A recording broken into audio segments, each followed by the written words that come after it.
you sir, thank you. Thank you. બેસો. Oh my god. જોયું કીધું તમે બી પોઝિટિવ. શું કીધું તું? મેં કીધું તારી રીલ બને ના બોલો. હા ઋત્વેશ એટલો ટેન્શનમાં હતો ને, મને કે જાને જલ્દી જાને. હા મને કે શું છે, મેઘાને આઈ થિંક એને ફોન કર્યો, 3-4 કોન્ટેક્ટ કર્યા પણ કે કોઈ ફોન નથી ઉપાડતું. હું એવું કહું કે એક કામ કરું, રિજેક્શન આવશે તો મને તમે રિજેક્શન લેટર મોકલો પહેલાં. મેં કહું કોઈ કંઈ આપશે નહીં, મેં કહું મળવા માટે બોલાયા છે. ચલો કોંગ્રેચ્યુલેશન્સ.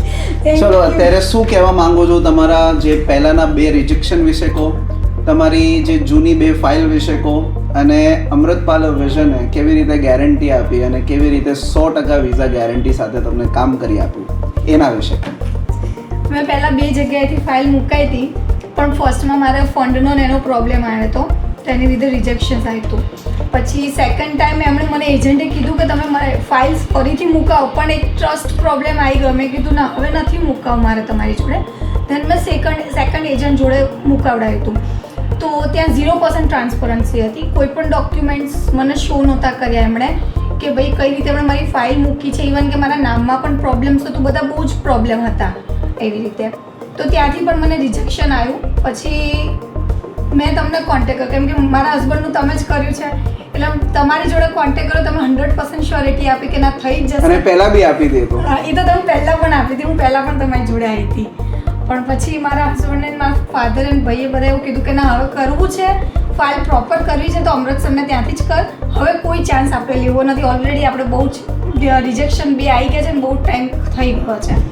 એટલે પછી તમારે ત્યાંથી જે દિવસે તમારે ત્યાં મેં ફાઇલ મૂકી એ દિવસે હું મગજને શાંતિ રાખીને હું સુતી હતી કે ના, મારી ફાઇલ હવે સેફ હાથમાં છે, હવે પ્રોબ્લેમ નહીં આવે. ચાલો, હું અહીંયા કહેવા માંગીશ કે અમારી, તમને ખ્યાલ હશે, અમારી ફીસ થોડીક બીજા કન્સલ્ટન્ટથી વધારે ફીસ છે.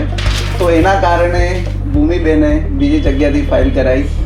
ઇવન તો એમના હસબન્ડના બી પહેલાં રિજેક્શન્સ હતા, પછી મેં ફાઇલ કરી આપી હતી, એક જ વખતમાં વિઝા લાવી આપેલા. પછી બીજી વાર બી બીજી જગ્યા ટ્રાય કરવા ગયા કે ચલો અમારી ફીસ વધારે છે, આ તો મારા આવી જશે. મેં ત્યારે બી કીધું હતું કે 100% વિઝા જે છે ને લાવી આપીશ. ધેન ટુ બીજી જગ્યા ગયા, ફરીને બધી જગ્યા જઈને પૈસા બગાડીને, ટાઈમ બગાડીને ફરી અમૃતપાલ વિઝનમાં આવ્યા. તો એના વિશે ભૂમિબેન તમે થોડુંક કહો કે અમારી ફીસ તમને વધારે લાગી, તમે બીજી જગ્યા ગયા, ફરીથી આવું તો અમૃતપાલ વિઝનમાં જ પડ્યું. હા, અમે પહેલી વાર સરની જોડે આવ્યા હતા મારી ફાઇલ માટે ત્યારે, બટ ઓબ્વિયસલી સરની ફી વધારે જ હતી. પણ બીજા કન્સલ્ટન્સીએ મેં જોયું તો મને એવું લાગ્યું ના, સરની ફી વધારે છે તો બીજા કન્સલ્ટન્સી થ્રુ મુકાઈ દઉં. બટ સેમ વે મારે પ્રોબ્લેમ આવ્યો ત્યારે મારા ફાધરે, મારા બ્રધરે બધા એવું કીધું કે તું પૈસા ઓછા જોવા ગઈ, તારો ટાઈમ કેટલો વેસ્ટ થયો. તને 100% શ્યોરિટી આપે છે અમૃતસરને ત્યાંથી કે તારા વિઝા આવશે, તો હવે આપણે નેક્સ્ટ ટાઈમ ત્યાં જ ફાઇલ મૂકવાની છે. એટલે પછી તમારે ત્યાં લોકોએ ફાઇલ મૂકી. રાઈટ. તો જેવી રીતે તમને ખ્યાલ છે કે અમૃતપાલ વિઝનની ફીસ થોડીક વધારે છે, એનું રીઝન્સ છે અમારા અહીંયા જે સ્ટાફ છે એ બધા એડવોકેટ લેવલના સ્ટાફ છે.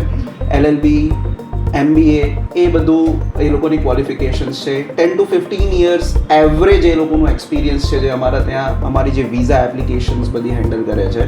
તો જ્યારે આવું એક્સપિરિયન્સ સ્ટાફ સાથે અમે આગળ જતા હોઈએ તો બટ ઓબ્વિયસ અમારી ફીસ વધારે હોય છે. બટ ધેન ટુ અમારી ફીસથી વધારે અત્યાર સુધીના એમના એક્સપેન્સીસ થઈ ગયા. 2 વાર વિઝા રિજેક્શન આવ્યા, પછી આટલું ટાઈમ વેસ્ટ થયું, 2 વર્ષથી એ ટ્રાય કરે છે. તમને બી જર્મની, US, કેનેડા જવાનું હોય વિધાઉટ એની રિજેક્શન, કોન્ટેક્ટ કરો અમૃતપાલ વિઝનને. અને રિજેક્શન આવ્યું હોય તો પછી તો અમે છે જ, તો કોઈ ટેન્શનવાળી વાત નથી, ત્યારે બી અમને કોન્ટેક્ટ કરી શકો છો. અને ફ્યુચરમાં એ ધ્યાન રાખજો કે જે બી આપણે પૈસા આપણે ઇન્વેસ્ટ કરતા હોઈએ ને એનું રિટર્ન ઓન ઇન્વેસ્ટમેન્ટ હોવું જોઈએ. એવું ના હોવું જોઈએ કે તમે પૈસા થોડુંક ચીપ વસ્તુ માટે જાઓ અને એના પછી આટલી પ્રોબ્લેમ્સ આવે. તો ભૂમિબેનથી એ શીખીશું આપણે કે પૈસા ના જોવાના હોય, ક્વોલિટી અને કામ જોવાનું હોય, સો દેટ તમારું રિજેક્શન જે છે એ ના થાય. See you at Amritpal vision.